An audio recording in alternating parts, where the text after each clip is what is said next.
Gracias por continuar con nosotros. Y a propósito de lo que estábamos hablando respecto a la Amazonía, sabemos que en el Ecuador existe un proyecto que se llama Arca de Noé, un proyecto propiciado y financiado por la Secretaría Nacional de Ciencia y Tecnología, CENACIT, y que cuenta con recursos importantes, recursos económicos, también con un recurso humano que parece ser que todavía es insuficiente dada la magnitud del proyecto.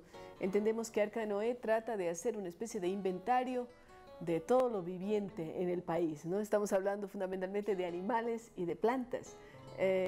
Y esto requiere un proceso de investigación extremadamente importante. Uno de los responsables del proyecto Arca de Noé es el doctor Santiago Ron. Él es profesor principal de la Pontificia Universidad Católica del Ecuador, es curador de anfibios y tiene estudios en ciencias biológicas en el Ecuador, pero también ha estudiado en los Estados Unidos, en la Universidad de Kansas, en la Universidad de Texas, en Austin, donde obtuvo su doctorado. Tiene una serie de procesos de investigación. Le damos la más cordial bienvenida. Nos gustaría que usted nos hable, en principio, qué le parece este proyecto Arca de Noé en el que usted está envuelto, qué perspectivas tiene, qué es lo que el Ecuador va a conseguir con ello. Gracias por la invitación, antes de nada. El proyecto Arca de Noé realmente es un proyecto, yo creo que va a marcar un hito en la historia del conocimiento de la biodiversidad en el Ecuador. Nunca antes se había hecho inversiones a esta escala para estudiar la biodiversidad. Estamos hablando de millones de dólares, ¿no? Estamos hablando de millones de dólares, sí. Así es. Entonces, tomando en cuenta que el Ecuador es un país mega diverso, es uno de los más, sin duda el país donde hay la mayor concentración de fauna, flora y también de otros organismos en un territorio tan pequeño. Es importantísimo que nosotros tengamos por lo menos un inventario que sepamos general, lo que hay aquí, exactamente, ¿no? Para saber qué es lo que hay aquí. Hasta ahora han habido estudios más bien parciales, hechos a veces por investigadores extranjeros, a veces por universidades, como es el caso de la PUCE o de la SPOL, en fin, de algunas universidades. Sí, han sido estudios parciales, un poco episódicos, digamos, que han tenido lugar durante periodos cortos y en zonas muy restringidas del territorio ecuatoriano, y además que generalmente han estado liderados por investigadores de instituciones extranjeras, especialmente de Europa y de los Estados Unidos. ¿Qué es lo que ha hecho usted concretamente antes de estar vinculado al proyecto Arca de Noé? Bueno, nuestra actividad principal es el estudio de la biodiversidad. En esto ya llevamos casi 20 años al frente del Museo de Zoología de la Pontificia Universidad Católica del Ecuador. Tenemos una gran colección ahí de anfibios, reptiles, mamíferos. También tenemos un herbario enorme con más de 250.000 especímenes de plantas, y entonces enfocados en eso, ¿no? Eso tiene una riqueza enorme, pero usted tiene particularmente un proyecto que se le conoce como la balsa de los sapos. Cuéntenos. Ese es un proyecto más que nada dirigido a la conservación de los anfibios del Ecuador. Los anfibios a nivel mundial están amenazados por extinciones masivas, catastróficas, que hasta ahora no se entiende bien cuáles son. Algunos por contaminación, será por la acción antrópica, ¿no? Exacto, de alguna pero forma. Específicamente cuáles son los detalles de estos procesos. Eso no se sabe todavía. En algunos casos es algo que no está claro. También están involucradas enfermedades y también el cambio climático. Es decir, están desapareciendo los sapos. Exactamente. Entonces, en el Ecuador este ha sido un proceso vertiginoso y que ha afectado a una gran cantidad de especies, muchas más que las que han sufrido, como por ejemplo en el caso de las aves o mamíferos. Los anfibios se han visto particularmente afectados. El proyecto que nosotros tenemos busca rescatar especies que están en peligro de extinción en la naturaleza, trayéndolas a cautiverio y protegiéndolas ahí. De tal manera que puedan volver a repoblarse, ¿no? ¿Ustedes están vinculados con investigadores de otros países en relación a este tema de los anfibios? Sí, bueno, nosotros estamos permanentemente colaborando con investigadores de otras universidades, especialmente de los Estados Unidos, en diferentes proyectos, ¿no? Esto del Arca de Noé, de la balsa de los sapos, son algunas de las actividades múltiples que desempeñamos dentro de nuestro grupo de investigadores. Tenemos un equipo bastante grande. En el Museo de Zoología, alrededor de 40 personas están trabajando permanentemente en temas de biodiversidad. Y todo esto tiene que ver también con temas como cambio climático, como cuestiones que están afectando al medio ambiente, ¿verdad? Sí, también estamos trabajando en temas de cambio climático. De hecho, dentro de nuestro grupo de investigadores hubieron varios que colaboraron a una de las publicaciones científicas que ha tenido más repercusión en el entendimiento de los impactos del cambio climático en la biodiversidad a nivel global. Ahora, nosotros estábamos hablando hace unos momentos con un historiador que tiene especial énfasis en estudios sobre la Amazonía.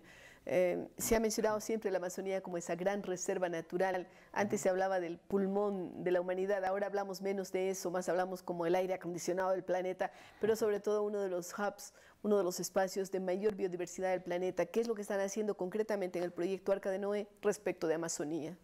Bueno, estamos haciendo estudios intensivos en la Amazonía, porque como tú lo dices, es una de las zonas más ricas en especies en todo el planeta.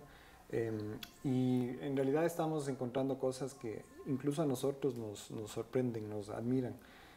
Uno de los componentes importantes de este proyecto del Arca de Noé es el uso de tecnologías avanzadas para la detección de biodiversidad. Por ejemplo, ¿qué tecnología están usando? Estamos usando secuenciación de ADN. Yeah. Estamos analizando a nivel genético todas las colecciones que se hacen en la Amazonía. ¿Han comprado equipos reactivos en los últimos tiempos? Tenemos laboratorios muy bien equipados, sofisticados para hacer todos esos estudios. Entonces, lo que estamos descubriendo es que cuando uno analiza a nivel genético las poblaciones de la Amazonía que se han colectado, se ve claramente que lo que antes se pensaba era una sola especie, esto definido en base a básicamente la apariencia externa, nos damos cuenta que a nivel genético en realidad es un complejo de varias especies. Entonces estamos descubriendo una... Por ejemplo, ¿qué han descubierto? ¿Cuántas especies nuevas han descubierto? ¿Cuántas variedades de especies? ¿Cuánto tiempo están trabajando en el proyecto Arca de Noé? Empezó en el 2008 la fase piloto. Entonces estamos hablando del 2008 ahora, que son ya 5 años, ¿no? Sí. ¿Qué es lo que han descubierto en estos años? Hemos descubierto en total 35 especies de vertebrados, una especie de plantas. En las plantas todavía no hemos trabajado mucho, pero en los vertebrados sí, esto es como por ejemplo, una cifra enorme. Ya, en vertebrados, ¿qué animales tienen? Especialmente anfibios y reptiles. ¿Le están poniendo nombres? Le estamos, claro, por supuesto, poniendo... Dígame algunos de los nombres, ¿se acuerda? Por ejemplo, está por salir la descripción de 4 especies de ranas arbóreas. Yeah. Entre otras tenemos Ipsiboas tetete, que está nombrada recordando a un grupo de indígenas amazónicos que habitaban en el Ecuador, que es el grupo de los tetetes. Ellos se extinguieron por completo, desapareció toda esa cultura como consecuencia de la colonización, del efecto de la explotación del caucho y también del efecto de la explotación del petróleo en la Amazonía. Entonces, un homenaje. Entonces, están tomando algunos nombres simbólicos para bautizar estas nuevas especies. Pero qué interesante, porque estas deben constar en un índice global y que de pronto empiezan a salir tantos nuevos nombres, nuevas especies de esta región, ¿no? Sí, y nombres con significado para los ecuatorianos. Claro. Por ejemplo, también tenemos a Ipsiboas alfaroi. Claro, siempre tiene que ponerle en latín, ¿no? Para que tenga una nomenclatura generalizada, pero el concepto es ecuatoriano. Exacto, entonces en honor a Eloy Alfaro. Y la idea es que... ¿Cómo se llama? Ipsiboas alfaroi. Alfaroi, sí, muy bien. ¿Es una rana? Alfaro. Es una rana. Yeah. Sí. Bueno, no sé si a Alfaro le habría gustado estar perennizado una rana, pero yo creo que sí. Es un homenaje, ¿no? Además era un hombre inquieto por conocer, por las nuevas culturas, por los nuevos saberes, ¿no? Así es. Qué bien. Y entonces, como fue alguien que impulsó tanto la educación y el conocimiento en Ecuador, es un homenaje, me parece más allá de justo. Y por primera vez empiezan a ver estos nombres ecuatorianos en la descripción de especies ecuatorianas, porque como te dije antes, la mayor parte del trabajo que se hacía en esta área era hecha por científicos de otros países, de países desarrollados, ¿no? Claro, y ahora son equipos... Lo que hacían era venir acá al Ecuador, 2, 3 semanas colectaban todo lo que podían. Y se llevaban, claro, se lo llevaban, y entonces todos esos recursos que ellos colectaron, parte de nuestra biodiversidad, ahora están totalmente fuera de nuestro alcance, ¿no? Entonces, pero esto no va a pasar, y ahora los estudios están dirigidos por ecuatorianos, exactamente. ¿no? Uno de los problemas que se avisora es que no hay tantos especialistas en el Ecuador. ¿Qué van a hacer? La idea es traer especialistas de otros países en caso de que sea necesario. Pero de que van a estar bajo directrices de ecuatorianos. Por supuesto, sí. Toda la información genética, por ejemplo, que se obtenga, va a estar almacenada en bancos de genoma que los tenemos aquí en el Ecuador. ¿Los tienen en las universidades o en algunos otros centros? En la Universidad Católica tenemos ahora mismo un banco de genoma con 25.000 muestras de animales. Ya. Esas están en congeladoras que están a menos 80 grados centígrados. Dentro de la propia universidad. Dentro de la universidad, lo cual garantiza que ese material genético esté disponible para estudios de aquí a 1000 años. Y yo recuerdo también del Banco de Germoplasma, del INIAP, y también de iniciativas mundiales como aquella especie de Arca de Noé también que está debajo de los glaciares en algunos de los países nórdicos, ¿no? Así es. Sí, que de alguna forma protege. Ecuador tiene representación allí también. Seguramente sí, Sí. por el tema que habíamos conversado, ¿no? El hecho de que se han hecho colectas Mundiales, ¿no? sí. Bien, queremos agradecerle muchísimo al investigador Santiago Ron, que nos ha hablado sobre la especificidad de lo que él investiga, que son los anfibios, pero también de este gran proyecto que se llama Arca de Noé y que muchos ecuatorianos no conocíamos que existe. Creemos que es importante que se dé a conocer este esfuerzo nacional en bien de la ciencia. Gracias a usted, doctor, y con ustedes, queridos amigos, estaremos luego de una pausa.